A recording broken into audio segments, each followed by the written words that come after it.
Hello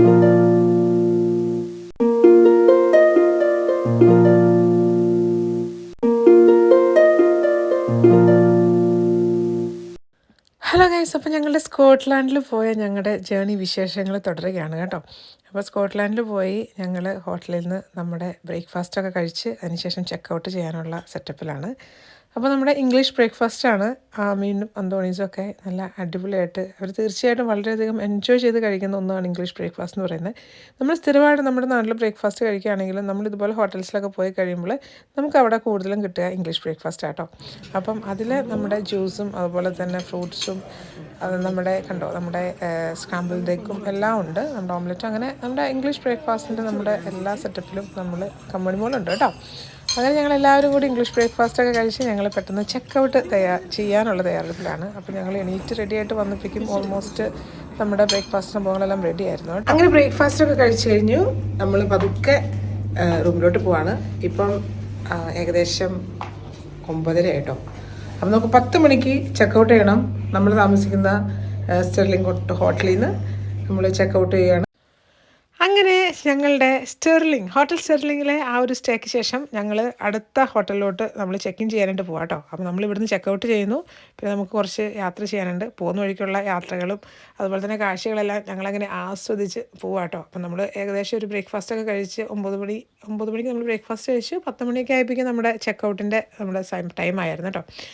നല്ല ഭംഗിയാണ് കാണാനായിട്ട്. അപ്പം കുറേ സ്ഥലത്ത് നമ്മൾ കണ്ടത് ഇങ്ങനെ മലനിരകളും അതുപോലെ തന്നെ പ്രകൃതിയുടെ ഒരു ഭംഗിയാണെങ്കിൽ, ഇത് നമ്മളിപ്പോൾ സ്കോട്ട്ലാൻഡിലെ ആ ഒരു സിറ്റിയുടെ ആ ഒരു സൗന്ദര്യം, ബിൽഡിങ്ങുകളും പലതരത്തിലുള്ള ബിൽഡിങ്ങുകളും അതുപോലെ തന്നെ എന്താ പറയുക പച്ചപ്പും ഹരിതാഭയും എല്ലാം ഉണ്ട് കേട്ടോ. എല്ലാം നമുക്ക് പോകുന്ന വഴിക്ക് നന്നായിട്ട് ആസ്വദിച്ചാണ് പോകുന്നത്. അപ്പോൾ കുഞ്ഞുങ്ങളൊക്കെ ഉള്ളതുകൊണ്ട് തന്നെ ഇടയ്ക്ക് വണ്ടിയൊക്കെ നിർത്തി നമ്മൾ ബ്രേക്കൊക്കെ എടുത്തിട്ട് നമ്മുടെ നല്ലൊരു യാത്രയായിരുന്നു. നമുക്കങ്ങനെ യാതൊരുവിധ ബുദ്ധിമുട്ടും ഇല്ലാണ്ട് അല്ലലും അലച്ചിലും ഇല്ലാത്ത ശരിക്കും എൻജോയ് ചെയ്തുള്ള യാത്രയാണ്. കുഞ്ഞുങ്ങളെല്ലാം കാർ സീറ്റിൽ വളരെ കംഫർട്ടബിളായിട്ടിരിക്കുക കേട്ടോ. പോകുന്ന വഴിക്ക് ഉള്ള യാത്രകൾ അതുപോലെ തന്നെ കാഴ്ചകൾ ഇവിടെ നമ്മുടെ UK ഉള്ളത് പോലൊക്കെ തന്നെ കണ്ടില്ലേ, നമ്മുടെ ഇരു സൈഡിലും നമ്മുടെ കാർ പാർക്കിംഗ് ഫെസിലിറ്റീസൊക്കെ ഉണ്ട് കേട്ടോ. അങ്ങനെ പോകുന്ന വഴിക്കാണ് നല്ലൊരു സ്പോട്ട് നമ്മൾ കണ്ടത്. പിന്നെ ഒന്നും നോക്കിയില്ല, വെള്ളം ആർക്കും ഇഷ്ടമല്ലാത്ത അല്ലേ. തീർച്ചയായിട്ടും നല്ല ഭംഗിയായിട്ടുള്ള ഒരു പ്രകൃതി രമണീയമായിട്ടുള്ള ഈ ഒരു സ്പോട്ട് കണ്ടപ്പോൾ അവിടെ വണ്ടി ഒതുക്കി നേരെ അവിടെ പോയി കുറച്ച് നേരം എന്താ പറയുക ഇരുന്നു. കൺമണിമോൾ ഇറങ്ങിയായിരുന്നു. കൺമണിമോളെ ഞങ്ങൾ ട്രോളിയിൽ നിന്നൊക്കെ ഇറക്കി സെറ്റപ്പാക്കി കൺമണിമോളുമായിട്ട് ഞങ്ങൾ അവിടെ പോയി ഇരുന്നു. ആമി അന്തോണിയൊക്കെ അവിടെ വെള്ളത്തിൽ പോയി കുറച്ച് നേരം കളിച്ചു കേട്ടോ. അവിടെ ഒരുപാട് ടൂറിസ്റ്റുകൾ വരുന്നുണ്ടായിരുന്നു. നല്ലൊരു ടൂറിസ്റ്റ് ഒരു ഡെസ്റ്റിനേഷൻ അല്ലെങ്കിൽ പോയിൻ്റ് ഓഫ് അട്രാക്ഷൻ ഒക്കെ നന്നായിട്ടുള്ള നല്ലൊരു സ്ഥലമാണ് കേട്ടോ. അപ്പം ഇതാണ് നമ്മുടെ ആ ഒരു സ്ഥലത്തിൻ്റെ പേരെന്ന് പറയുന്നത്. അവിടെ വെൽക്കം ബോർഡൊക്കെ എഴുതി വെച്ചിട്ടുണ്ടായിരുന്നു. പിന്നെ ഇത് സ്റ്റെർലിംഗ് കൗൺസിലിൻ്റെ പരിധിയിൽ പെടുന്ന സ്ഥലമാണ് കേട്ടോ. അവിടെ നമുക്ക് കാർ പാർക്കിംഗ് ഉണ്ട്. അവിടെ തന്നെ കാരവാനിലൊക്കെ ആൾക്കാർ വരുന്നുണ്ട്. പിന്നെ പ്രൈവറ്റ് ഹയേഴ്സ് കാറിൽ വരുന്നവരുണ്ട്. അങ്ങനെ പലതരത്തിൽ വരുന്ന ആൾക്കാരുണ്ട് കേട്ടോ. നല്ല സമ്മർ ടൈം അല്ലേ, അപ്പോൾ ശരിക്കും എൻജോയ് ചെയ്യാൻ പറ്റിയ സ്ഥലമാണ്. ഇങ്ങനെ സ്റ്റോൺ ബെഞ്ചും സംഭവങ്ങളൊക്കെ ഉള്ളതുകൊണ്ട് തന്നെ ഞങ്ങളെല്ലാവരും സ്റ്റോൺ ബെഞ്ചിലൊക്കെ ഇരിക്കുകയും കുറച്ച് നേരം നടക്കുകയും പിന്നെ ഈ എല്ലാവരും അവരുടെ പെറ്റ്സൊക്കെ ആയിട്ട് ആളുകൾ വരുവേ. അങ്ങനെ പെറ്റ്സായിട്ട് ആളുകൾ വന്നതിന് ശേഷം അവരുടെ പെറ്റ്സിനോടൊപ്പം അവർ എൻ്റർടൈൻ ചെയ്യുന്നു. ഈ കുഞ്ഞു ബോളുകളൊക്കെ ഇങ്ങനെ വെള്ളത്തിലേക്ക് എറിഞ്ഞു കൊടുക്കുകയും അതുപോലെ തന്നെ ആ പെറ്റ്സ് അത് പോയിട്ട് എടുത്തുകൊണ്ട് തിരിച്ചു വരുന്നു. പിന്നെ ആമി അന്തോണിയാണെങ്കിൽ ഇത്രയും എക്സൈറ്റഡ് ആയിട്ട് നിൽക്കുകയാണ്. കാരണം വെച്ചാൽ വെള്ളത്തിൽ ഇറങ്ങണം എന്നുണ്ട്, പക്ഷേ ചെറിയൊരു പേടിയൊക്കെ ഉണ്ട്. അപ്പം ഞങ്ങൾ കാറിൽ നിന്ന് പതുക്കെ സംഭവങ്ങളെല്ലാം ഇറക്കി നമ്മുടെ ചെറിയ സ്നാക്സും കാര്യങ്ങളൊക്കെ നമ്മൾ സെറ്റാക്കിയിരുന്നു കേട്ടോ. കാരണം എന്താണെന്ന് വെച്ചാൽ നമുക്ക് ഈ പോകുന്ന വഴിക്ക് ഇടയ്ക്കിടയ്ക്ക് കടയിൽ കയറി ഇറങ്ങി ഈ സ്നാക്സ് കഴിക്കാൻ പറഞ്ഞാൽ കുറച്ച് പാടാണല്ലോ. അപ്പം നമുക്ക് ഇടയ്ക്കിടയ്ക്കുള്ള റിഫ്രഷിങ് പോയിൻറ്റ്സിലൊക്കെ നമ്മൾ വണ്ടി ഇറക്കി നമ്മൾ അവിടെ നിന്ന് ഒന്ന് ഫ്രഷപ്പ് ആവുന്നു. പിന്നെ നമ്മൾ കുറച്ച് ഫുഡൊക്കെ നമ്മൾ കരുതിയിരുന്നു കേട്ടോ. കുഞ്ഞുങ്ങളൊക്കെ ഉള്ളതല്ല, പക്ഷേ തീർച്ചയായിട്ടും നമുക്ക് ഹെൽത്തി ആയിട്ടും അതുപോലെ തന്നെ സേഫായിട്ട് നമുക്ക് അവരെ കൊണ്ടുപോകണമല്ലോ. അപ്പോൾ അങ്ങനെ നമ്മൾ കുറച്ച് ജ്യൂസും അതുപോലെ തന്നെ സ്നാക്സ് പിന്നെ ഹോം മെയ്ഡ് ഫുഡ്സ് എല്ലാം നമ്മുടെ കയ്യിലുണ്ടായിരുന്നു. അപ്പോൾ നമ്മളതെല്ലാം അവർക്ക് ഇടയ്ക്കിടയ്ക്ക് കൊടുത്ത് അവരെ നമ്മൾ എനർജി ബൂസ്റ്റപ്പ് ചെയ്തുകൊണ്ടേ ഇരിക്കണം, അല്ലെങ്കിൽ അവർ ടയേർഡായി പോകും. അങ്ങനെ ഞങ്ങളെല്ലാവരും കൂടിയുള്ള ഒരുമിച്ചുള്ള നല്ലൊരു എന്താ പറയുക നല്ലൊരു സമ്മർ ട്രിപ്പ് തന്നെയായിരുന്നു. നല്ല അടിപൊളി സമ്മർ വൈബായിരുന്നു കേട്ടോ. കൺമണിമോൾ നല്ല ഉറക്കം കേട്ടോ. നല്ല വെയിലുണ്ടായിരുന്നു. നല്ലൊരു ദിവസമായിരുന്നു കേട്ടോ.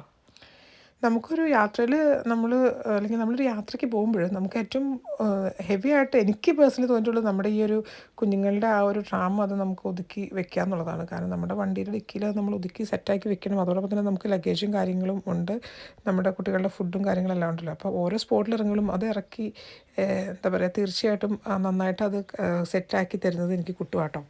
അപ്പം ആ കുട്ടിന് ഇച്ചിരി ബുദ്ധിമുട്ടാണ്, കാരണം ഡ്രൈവ് ചെയ്യണം, അതോടൊപ്പം തന്നെ ഇങ്ങനത്തെ സംഭവങ്ങളൊക്കെ നമുക്ക് സെറ്റ് ചെയ്ത് തരണം കേട്ടോ. പക്ഷേ എന്നാലും ഫാമിലി ആയിട്ട് ആയിട്ടുള്ളൊരു യാത്രയല്ലേ. അപ്പോൾ തീർച്ചയായിട്ടും അതിൻ്റെ ഒരു സന്തോഷം നമുക്ക് ഇല്ലാതിരിക്കില്ലല്ലോ അല്ലേ. അപ്പോൾ ഇതാണ് നമ്മൾ ആ സ്റ്റെർലിംഗ് ഹോട്ടലിൽ നിന്ന് നമ്മൾ പിന്നെ മുന്നോട്ട് പോവുകയാണ്. നമ്മുടെ അടുത്ത ചെക്കിനിലോട്ട് നമ്മൾ പോവുകയാണ്. അപ്പം ആ ഒരു വഴിക്കുള്ള യാത്രകളാട്ടോ.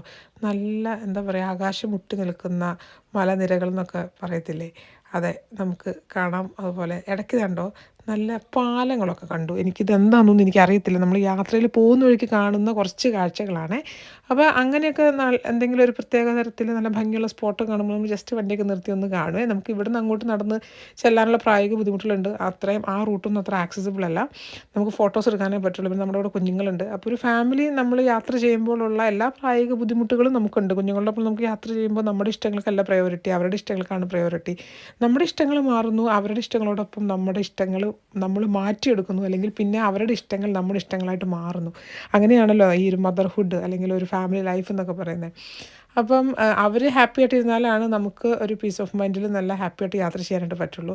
അപ്പോൾ ഈ കാഴ്ചകളൊക്കെ കാണുമ്പോഴും അവരും ഭയങ്കര എക്സൈറ്റഡ് ആണ്. കാരണം ഇതുപോലുള്ള കാഴ്ചകളും അല്ലെങ്കിൽ ഇതുപോലെ ആകാശം വന്ന് ഇത്രയും നല്ല ഭംഗിയായിട്ട് ഒരു സ്കൈ നല്ല ബ്യൂട്ടിഫുള്ളായിട്ട് കാണുന്നതും അതുപോലെ വെള്ളം കാണുന്നു എന്നൊക്കെ പറയുന്നത് ഇവരെ സംബന്ധിച്ച് വളരെ റെയറായിട്ടുള്ള എക്സ്പീരിയൻസ് ആണ്. അപ്പോൾ ഇങ്ങനത്തെ കുറച്ച് ഏരിയാസൊക്കെ എത്തുമ്പോൾ ഞങ്ങൾ വണ്ടിയൊക്കെ നിർത്തി അവരതെല്ലാം കാണിച്ച് നമ്മളതൊക്കെ പറഞ്ഞു കൊടുത്ത് നമ്മളങ്ങനെ യാത്ര മുന്നോട്ട് പോകാം കേട്ടോ. അപ്പം ചില ഏരിയയിലൊക്കെ ചെന്ന് കഴിയുമ്പോൾ നമുക്ക് ഓപ്പോസിറ്റ് വേറെ വണ്ടികളൊന്നും കാണുന്നില്ല. നമുക്ക് തോന്നും നമ്മളേത് റൂറൽ ഏരിയയിലൊക്കെ പോകുകയാണെന്നൊക്കെ നമുക്ക് തോന്നുന്നുണ്ടായിരുന്നു കേട്ടോ. പിന്നെ അതിനുശേഷം കുറച്ച് മുന്നോട്ട് പോയപ്പോഴാണ് കുറച്ച് വീടുകളൊക്കെ നമ്മൾ സൈഡിൽ കണ്ടു തുടങ്ങിയത്. അപ്പം ഈ സ്കോട്ട്ലാൻഡിലോട്ട് പോകുന്ന യാത്ര എന്ന് പറഞ്ഞാൽ വളരെ ഭംഗിയാണ്.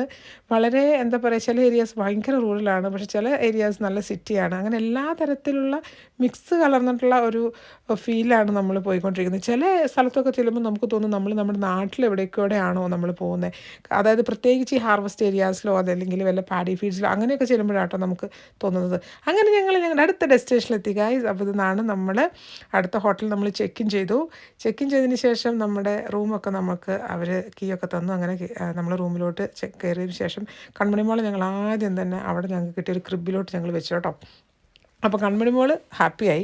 കാരണം എന്ന് വെച്ചാൽ കൺമണി മോൾ പിന്നെ അതിൻ്റെ അകത്ത് കുറച്ച് നേരമൊക്കെ ഇരുന്നും കിടന്നൊക്കെ കളിച്ചു. ആമയാണെങ്കിലും കുറച്ച് നേരം ഡ്രൈവ് ചെയ്ത് വന്ന് കുട്ടുവാണെങ്കിലും ഇച്ചിരി ടയേർഡായിരുന്നു. അപ്പോൾ എല്ലാവർക്കും ഒന്ന് നടുവൊക്കെ നിർത്തി ഒന്ന് റിലാക്സ് ചെയ്തതിന് ശേഷം വേണം അടുത്ത എന്താ പറയുക ആ ഒരു ഏരിയയിലുള്ള സ്ഥലങ്ങളൊക്കെ കാണാനായിട്ട്. അപ്പോൾ അതിനായിട്ട് ഞങ്ങളിങ്ങനെ തയ്യാറെടുക്കുകയായിരുന്നു കേട്ടോ. ഹായ്, അപ്പം നമ്മൾ നമ്മുടെ അടുത്ത സെക്കൻഡ് സ്റ്റേയിൽ നമ്മൾ വന്നു കേട്ടോ. അപ്പം ഇതൊരു സ്ഥലം ബെസ്റ്റ് വെസ്റ്റേൺ ഇൻവെർനസ് അവിടെയാണ് നമ്മൾ വന്നിരിക്കുന്നത്. അപ്പോൾ നമ്മൾ ഇന്നത്തെ സ്റ്റേ നമ്മൾ ഇവിടെയാണ്. അപ്പോൾ നമ്മൾ വന്നു, ചെക്ക് ഇൻ ചെയ്തു, ജസ്റ്റ് എല്ലാവരും ഒന്ന് ഇരുന്നു. അവിടെ ഒരു കോട്ടൊക്കെ ഉണ്ട് കേട്ടോ. കൺമണി മോള് അവിടെ കോട്ടിലകത്ത് നിൽക്കുകയാണ് കംഫർട്ടബിൾ ആയിട്ട്. ആന്റണി, അപ്പോൾ ഞങ്ങൾ ജസ്റ്റ് ഇവിടെ നമ്മളങ്ങനെ റിലാക്സ് ചെയ്ത് ചിൽ മോഡിൽ ഇങ്ങനെ ഇരിക്കുകയാണ്. അപ്പം ഞങ്ങളുടെ സ്കോട്ട്ലാൻഡ് ജേണിയിലെ രണ്ടാമത്തെ ചെക്ക് എന്ന് പറയുന്നത് ഈ ഒരു പാലസ് ഹോട്ടലാണ്. അപ്പോൾ പാലസ് ഹോട്ടൽ എവിടെയാണെന്നല്ലേ?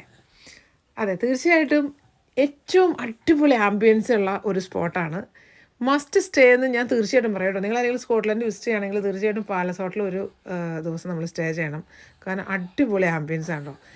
അപ്പോൾ പാലസ് ഹോട്ടലിലെ വിശേഷങ്ങളും അതുപോലെ തന്നെ ഞങ്ങളുടെ എക്സ്പീരിയൻസും ഞങ്ങളുടെ ആ ഒരു ഡേയോ ആട്ടോ ഇനിയുള്ള ഞങ്ങളുടെ വീഡിയോയിൽ ഞാൻ പറയാനായിട്ട് പോകുന്നത്. അപ്പോൾ തീർച്ചയായിട്ടും ഇതുവരെ തന്ന സപ്പോർട്ടിന് ഒരുപാട് നന്ദി. ഞങ്ങളുടെ യൂട്യൂബ് വീഡിയോസ് ഇനിയും കാണുക. അപ്പോൾ പാലസ് ഹോട്ടലിലെ വിശേഷങ്ങളും അതുപോലെ തന്നെ സ്കോട്ട്ലാൻഡ് യാത്രയുടെ ബാക്കി വിശേഷങ്ങളായിട്ട് നമുക്ക് അടുത്ത എപ്പിസോഡിൽ കാണാം.